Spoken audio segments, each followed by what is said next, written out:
आप देख रहे हैं हमारा YouTube चैनल दी सच्चा भारत और आज के इस बुलेटिन में आपका स्वागत है। सरेआम नशे का कारोबार, स्मैक बिकने के 50 से ज्यादा ठिकाने, 500 रुपए कीमत। शक नहीं हो इसलिए महिलाएं भी बेच रही। मारवाड़ में भी युवा पीढ़ी नशे की गिरफ्त में है। इनकी रगों में नशा दौड़ रहा है। यह नशा शराब, सिगरेट, बीड़ी और डोडा अफीम का ही नहीं, बल्कि स्मैक व गांजा का है। जिले में सक्रिय कई ड्रग पैडलर इन युवाओं को मुंहमांगी कीमत पर नशे की पुड़िया परोसकर इनकी जिंदगी बर्बाद करने में लगे हुए हैं। शहर की बड़ी तादाद में युवा पीढ़ी इसकी गिरफ्त में आ चुकी है। आज की लेटेस्ट न्यूज अपडेट्स में हम जानेंगे जोसेफ आर बाइडेन जूनियर यानी जो बाइडेन ने ली अमेरिका के राष्ट्रपति पद की शपथ। 3 महीने तक गायब रहने के बाद बिलियनियर जैक मा आए दुनिया के सामने। लसित मलिंगा ने लिया फ्रेंचाइजी क्रिकेट से संन्यास लेने का फैसला। हैदराबाद में सोनू सूद के नाम से शुरू हुई फ्री एम्बुलेंस सर्विस और ऐसी तमाम बड़ी खबरों पर डालेंगे नजर। तो चलिए फटाफट शुरुआत करते हैं। जोसेफ आर बाइडेन जूनियर यानी जो बाइडेन ने बुधवार रात को अमेरिका के 46वें राष्ट्रपति पद की शपथ ली। कमला देवी हैरिस ने भी उपराष्ट्रपति पद की शपथ ली। 56 साल की कमला हैरिस ने इसी के साथ इतिहास रच दिया। वे पहली महिला अश्वेत और भारतवंशी उपराष्ट्रपति हैं। कैपिटल हिल यानी अमेरिकी संसद परिसर में हुई इनॉग्रल सेरेमनी में बाइडेन ने तय वक्त से 11 मिनट पहले शपथ ली। उन्होंने 128 साल पुरानी बाइबल पर हाथ रखकर शपथ ली। महज 14 दिन पहले कैपिटल हिल में हुई हिंसा का जिक्र भी बाइडेन के भाषण में होता रहा। बाइडेन के भाषण की 3 अहम बातें इस प्रकार है। कुछ लोगों को लगा था कि वे वायलेंस से हमें साइलेंस कर देंगे, लोकतंत्र को रोक देंगे, हमें इस जमीन से खदेड़ देंगे, लेकिन ऐसा नहीं हुआ। एकता की बात कुछ लोगों को मूर्खता भरी लगती है, लेकिन एकता के बिना अमन नहीं आएगा, इसके बिना तरक्की नहीं होगी। लोकतंत्र बेशकीमती है और नाजुक भी, लेकिन लोकतंत्र यहाँ कायम है। कभी महिलाएं वोटिंग का हक मांगती थीं, आज कमला उपराष्ट्रपति हैं। अमेरिका में पुराने राष्ट्रपति के पद छोड़ने और नए राष्ट्रपति के शपथ लेने के साथ ही एक और बड़ा ट्रांसफर होता है। यह है न्यूक्लियर पावर का ट्रांसफर। इस बार ऐसा नहीं हो पाया क्योंकि डोनाल्ड ट्रंप नए राष्ट्रपति बाइडेन के शपथ ग्रहण समारोह में शामिल नहीं हुए। अमेरिकी इतिहास में ऐसा पहली बार हुआ। अमेरिका में पुराने राष्ट्रपति के पद छोड़ने और नए राष्ट्रपति के शपथ लेने के साथ ही एक और बड़ा ट्रांसफर होता है। यह है न्यूक्लियर पावर का ट्रांसफर। हालांकि इस बार ऐसा नहीं हो पाया क्योंकि डोनाल्ड ट्रंप नए राष्ट्रपति बाइडेन के शपथ ग्रहण समारोह में शामिल नहीं हुए। अमेरिकी इतिहास में ऐसा पहली बार हुआ जब किसी पुराने राष्ट्रपति ने नए राष्ट्रपति को न्यूक्लियर लॉन्च कोड ट्रांसफर नहीं किया। देश में वैक्सीनेशन प्रोग्राम शुरू हुए 5 दिन हो चुके हैं। अब तक 7,86,000 हेल्थ वर्कर्स को टीका लगाया जा चुका है। वैक्सीनेशन के शुरुआती हफ्ते की बात की जाए तो भारत इस मामले में अमेरिका से काफी आगे है। अमेरिका में पहले हफ्ते में 5,56,000 लोगों को वैक्सीन लगाई गई थी। भारत नेपाल को कोरोना वैक्सीन के 10 लाख डोज देगा। पहली खेप गुरुवार को नेपाल पहुंचेगी। नेपाल के हेल्थ एंड पॉपुलेशन मिनिस्टर हृदय त्रिपाठी ने बुधवार को इसकी जानकारी दी। जर्मनी ने अपने यहाँ लॉकडाउन 14 फरवरी तक बढ़ा दिया है। ब्रिटेन में हालात दिन ब दिन बिगड़ते जा रहे हैं। पिछले 24 घंटे में यहाँ रिकॉर्ड 1,820 लोगों की मौत हुई। फ्रांस में भी कोरोना के मामले लगातार बढ़ रहे हैं। यहाँ पिछले 24 घंटे में 23,000 से अधिक मामले सामने आए। किसानों के साथ 11वें राउंड की बातचीत में सरकार कुछ झुकती हुई नजर आई।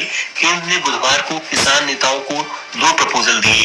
केंद्र ने किसानों के सामने प्रस्ताव रखा कि 1.5 साल तक कृषि कानून लागू नहीं किए जाएंगे और वे इस संबंध में एक हलफनामा कोर्ट में पेश करने को तैयार हैं।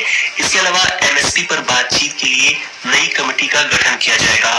कमेटी जो राय देगी उसके बाद एमएसपी और कानूनों पर फैसला लिया जाएगा। हालांकि किसान नेता कानूनों की वापसी पर अड़े हुए हैं। किसानों और सरकार के बीच अगली बैठक 22 जनवरी को होगी।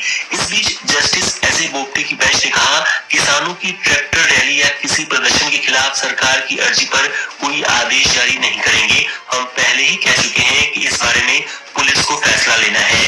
प्रधानमंत्री नरेंद्र मोदी ने आवास योजना ग्रामीण के तहत उत्तर प्रदेश के 6,10,000 लोगों को 2,691 करोड़ रुपए की मदद राशि रिलीज की। इसमें 5,30,000 लोगों को पहली किस्त जबकि 80,000 लोगों को दूसरी किस्त जारी की गई।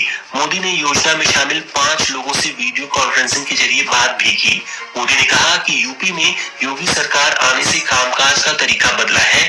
पिछली सरकार ने लोगों को आवास योजना का फायदा नहीं होने दिया था। रिपब्लिक रिपब्लिक टीवी के editor in chief Arnab Goswami के व्हाट्सएप चैट लीक मामले में कांग्रेस ने केंद्र सरकार पर सवाल उठाए हैं। कांग्रेस नेता AK एंटनी ने कहा कि किसी पत्रकार को 3 दिन पहले ही एयर स्ट्राइक की जानकारी कैसे थी, यह पूरे देश के लिए चिंता का विषय है। इससे नेशनल सिक्योरिटी खतरे में पड़ सकती है। उन्होंने कहा कि मिलिट्री ऑपरेशन के सीक्रेट लीक करना देशद्रोह है। मामले में दोषियों को सजा मिलनी चाहिए। सरकार को तत्काल मामले में जांच के आदेश देने चाहिए। पश्चिम बंगाल की सीएम ममता बनर्जी को विधानसभा चुनाव से पहले एक और झटका लगा है। पार्टी के विधायक अरिंदम भट्टाचार्य बुधवार को ममता का साथ छोड़कर भाजपा में शामिल हो गए।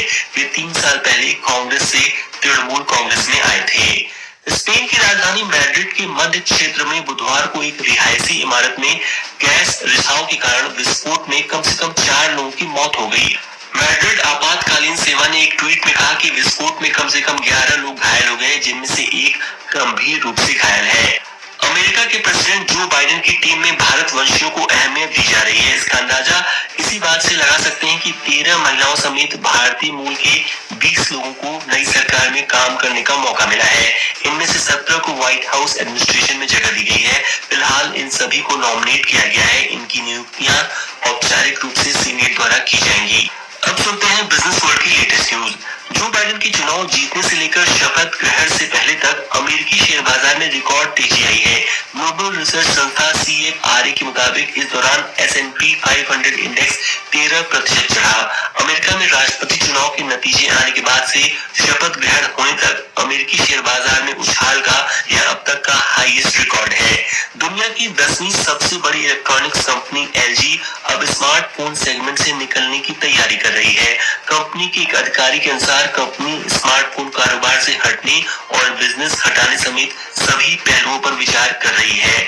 हफ्ते की सुस्त शुरुआत के बाद बाजार में शानदार बढ़त दर्ज की जा रही है। बुधवार को सेंसेक्स और निफ्टी ने कारोबार के दौरान बढ़त का नया रिकॉर्ड बनाया। अंत में सेंसेक्स 393 अंकों की बढ़त के साथ 49,792 पर बंद हुआ। इसी तरह निफ्टी भी 130 अंक ऊपर 14,644 पर बंद हुआ। करीब 3 महीने तक गायब रहने के बाद चीनी बिलियनियर जैक मा बुधवार को दुनिया के सामने आए। चीनी स्टेट मीडिया ग्लोबल टाइम्स ने एक वीडियो शेयर किया है, जिसमें जैक देश के करीब 100 ग्रामीण शिक्षकों से वर्चुअल मीट करते दिख रहे हैं। इस वीडियो के सामने आने के बाद अलीबाबा के शेयर 8.5% चढ़ गए। देश की सबसे बड़ी online grocery company big basket में सबसे बड़ा हिस्सेदार टाटा ग्रुप होगा। टाटा बिग बास्केट में 8.77 हजार करोड़ रुपए का निवेश करेगा, जिससे कंपनी में उसकी हिस्सेदारी 60% हो जाएगी। साथ ही फार्मा कंपनी 1mg में भी टाटा की हिस्सेदारी बढ़ने की खबर आ रही है।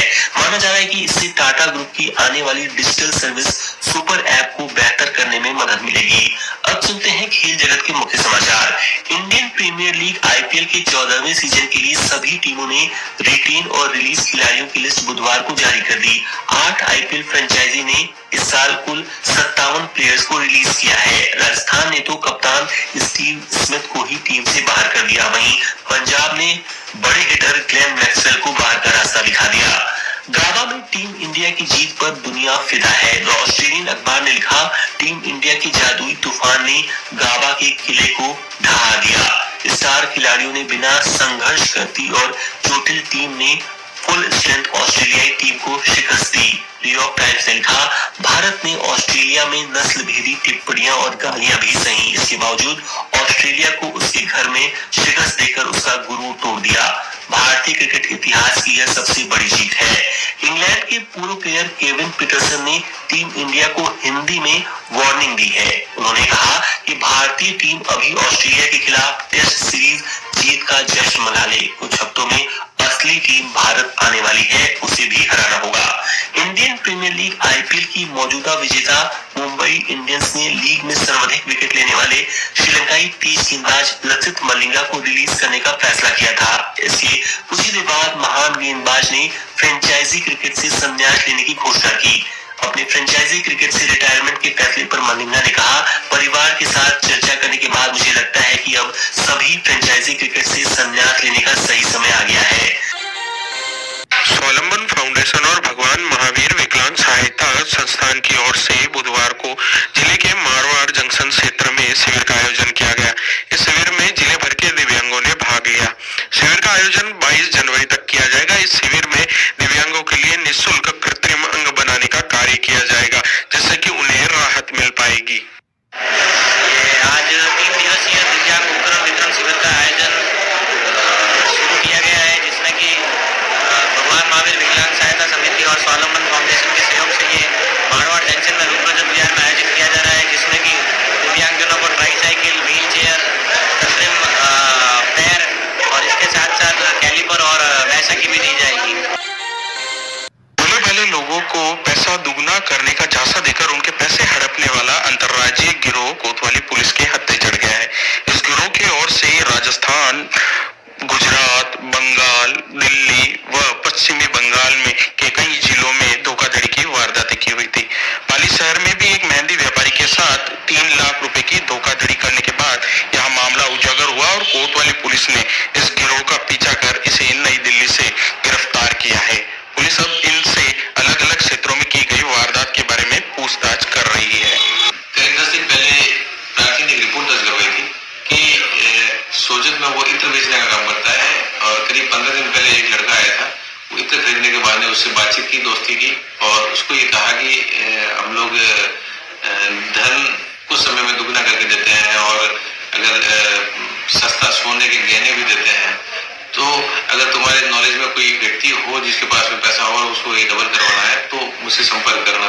उसके बाद उसने 2-3 बार उससे लड़के ने जो था जिसने झांसा दिया था उसने उसको कॉल किया और एक दिन उसके बहकावे में आके वो व्यक्ति पाली में पुराना बस स्टैंड पर आ गया और जहां उन दोनों का आपस में कनेक्शन हुआ तो उनके साथ में 3 लड़के और थे और वो उनको रंगरे मोले की तरफ ले गए और वहां उससे पैसों का बैग लिया, पूछा कितने पैसे हैं तो उसने कहा 3,60,000 रुपए और 3,60,000 रुपए लेके और कहा कि अभी आधा घंटा रुकिए, आधे घंटे में डबल करके पैसे ले जाएगा और साथ वाले एक लड़के को बैग पकड़ा दिया और उसके बाद में कुछ बहाना करके वो लड़के भी वहां से निकल लिए और उन्होंने अपना जो एक फोन था वो फोन बंद कर दिया जो प्राथमिक उसके पास नंबर था।